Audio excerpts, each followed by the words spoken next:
सावन अइलै झिंगनी फूल फूलैलै, झिंगनी फूल फूलैलै, आहे फूल चलियैहा हमरो आंगनमा, आहे फूल चलियैहा हमरो आंगनमा। सावन अइलै झिंगनी फूल फूलैलै, झिंगनी फूल फूलैलै, आहे फूल चलियैहा हमरो आंगनमा, आहे फूल चलियैहा हमरो आंगनमा। हम कैसे आइयो फूल तोहरो आंगनमा से, तोहरो आंगनमा, आहे फूल तोहर सास देथुन ओलहनमा, आहे फूल तोहर सास देथुन ओलहनमा।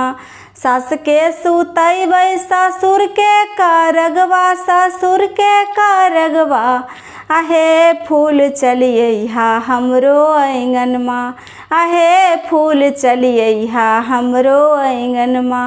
सावन अइलै झिंगनी फूल फूलैलै, झिंगनी फूल फूलैलै, आहे फूल चलियैहा हमरो आंगनमा, आहे फूल चलियैहा हमरो आंगनमा।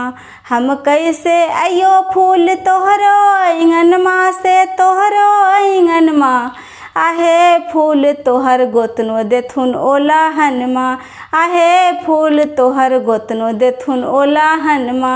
गोतनोक सुतैबै भैंसुर के करगवा, भैंसुर के करगवा, आहे फूल चलियैहा हमरो आंगनमा, आहे फूल चलियैहा हमरो आंगनमा।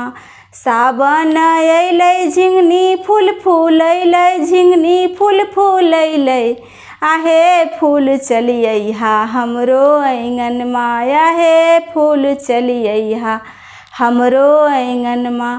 हम कैसे आइयो फूल तोहरो आंगनमा से, तोहरो आंगनमा, आहे फूल तोहर सास देथुन ओलहनमा, आहे फूल तोहर सास देथुन ओलहनमा, आहे फूल तोहर सास देथुन ओलहनमा।